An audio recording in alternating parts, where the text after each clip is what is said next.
Hello and welcome to my YouTube channel. आज की class में हम लोग सब्सिडरी बुक पार्ट 2 का जो हमारा आखिरी टॉपिक था पैटी कैश बुक उसको करेंगे। ये जो हमारा पैटी कैश बुक होता है ये दो तरह का होता है। एक होता है हमारा सिंपल पैटी कैश बुक, दूसरा होता है हमारा एनालिटिकल पैटी कैश बुक। ये जो पैटी कैश बुक होते हैं आमतौर पर इनको इसलिए बनाया जाता है कि इन अकाउंट में कुछ पैसे डाल दिए जाते हैं और फिर उन पैसों से जो छोटे मोटे खर्चे होते हैं हमारे, जैसे स्टेशनरी पेन पेंसिल वगैरह ख़रीद लिया हमने, या कुछ बस का किराया दे दिया, न्यूज़पेपर ख़रीद लिया, स्टैम्प वगैरह ख़रीद लिया 10-20 रुपए को, छोटे मोटे जो खर्चे होते हैं उन खर्चों को पे करने के लिए पैटी कैश बुक बनाया जाता है और इस पैटी कैश बुक से वो छोटे मोटे खर्चों को पे किया जाता है। ठीक है, तो ये हमारे पास सबसे पहले हम बनाएंगे सिंपल पैटी कैश बुक। ये हमारे पास सिंपल पैटी कैश बुक का फॉर्मेट है। कुछ इस तरह का फॉर्मेट होता है। यहाँ पर हमारा अमाउंट रिसीव्ड होता है, cash book folio, date, particulars, voucher number और अमाउंट होता है। ये वाला जो अमाउंट रिसीव है ये हमारा डेबिट कॉलम है, ये वाला जो अमाउंट है ये हमारा क्रेडिट कॉलम है। सिंपल पैटी कैश बुक है तो ये कैश बुक है। कैश बुक का रूल ये होता है डेबिट में प्लस और क्रेडिट में माइनस। ठीक है, तो कैश बुक एसेट होता है, एसेट रियल अकाउंट का रूल डेबिट में प्लस और क्रेडिट में माइनस होता है। सबसे पहले तो हम लोग देखेंगे हमारे पास ये जो क्वेश्चन है यहाँ पे लिखा है कि 2020 में 1 अप्रैल को रिसीव फ्रॉम कैशियर 1500 रुपये। मुझे कैशियर से पैसे कैश मिले 1500 रुपये पैटी कैश बुक में डालने के लिए। तो सबसे पहले ये पैटी कैश बुक में मैं रिसीव हुआ है मुझे पैसा, तो मैं प्लस वाली साइड में डेबिट साइड में अमाउंट में 1500 रुपये लिख दूंगा और टू बैलेंस ब्रॉट डाउन करके 1 अप्रैल डाल दूंगा। ठीक, फिर अगली एंट्री मेरे पास लिखी हुई है 5 अप्रैल। 5 अप्रैल को क्या हुआ, मेरे पास स्टेशनरी मैंने ख़रीदा है। मैं स्टेशनरी ख़रीदूँगा तो पैसे मेरे पास से खर्च होंगे, तो मैं यहाँ पे लिख दूँगा 5 अप्रैल। जब पैसे मेरे पास से कैश खर्च होगा, कैश कम होगा तो कैश माइनस होगा, तो उसको मैं कैश को माइनस वाली साइड में लिखूँगा। यहाँ पर मैं अमाउंट लिख दूँगा 20 रुपये, स्टेशनरी मैंने ख़रीदा।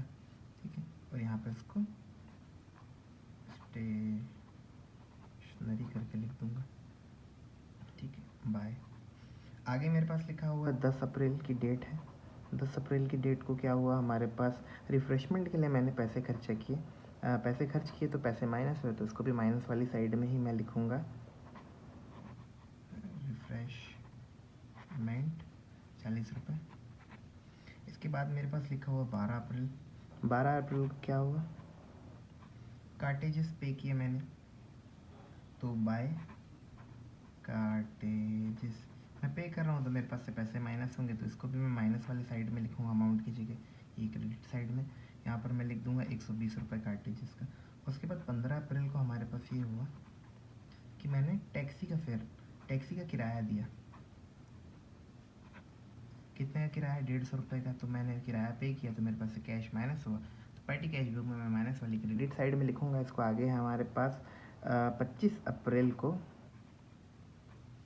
न्यूज़पेपर एक्सपेंसेस, न्यूज़पेपर वगैरह मैंने ख़रीदा तो उसके लिए पैसा दिया, तो बाय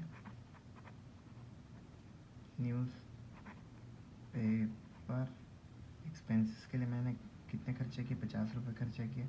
और इसके बाद आखिरी है मेरे पास 30 अप्रैल का पोस्टेज स्टैम्प। पोस्ट ऑफिस से रिलेटेड जो स्टैम्प हम खरीदते हैं उसको खरीदने के लिए मैंने 150 रुपये खर्चे किए, तो यहाँ पे पोस्टेज स्टैम्प लिखकर मैं यहाँ पर 150 रुपये लिख दूँगा। मुझे इनकम रिसीव हुई थी कैशियर से 1500 रुपये, तो मैंने पैटी कैश बुक में प्लस वाली साइड में 1500 रुपये लिख दिया था। इतने सारे मेरे खर्चे हुए तो इन खर्चों को मैं यहाँ पर लिख दूँगा। अब इसके बाद मैं क्या करूँगा, टोटल करूँगा, इस साइड का भी टोटल करूँगा और इस साइड का भी टोटल करूँगा। यहाँ पे मैं जब टोटल करूँगा तो मैं देखूँगा मेरे पास तो 1500 रुपये मिला था। अब उन 1500 रुपये में से इतने खर्चे हुए हैं, खर्चे होने के बाद मैं देखूँगा अंत में मेरा बैलेंस कितना बच गया, 150, 150, 300, 400, 470, 490, 530, 530 रुपये मेरा खर्चा हुआ, तो यहाँ पर मेरा बैलेंस आ जाएगा 9,970 रुपये का मेरा बैलेंस आ जाएगा। बाय बैलेंस कैरी डाउन, इस बैलेंस में मैं डेट डाल दूँगा 30 अप्रैल। फिर इसी बैलेंस को मैं ब्रॉड डाउन कर दूँगा अगले साल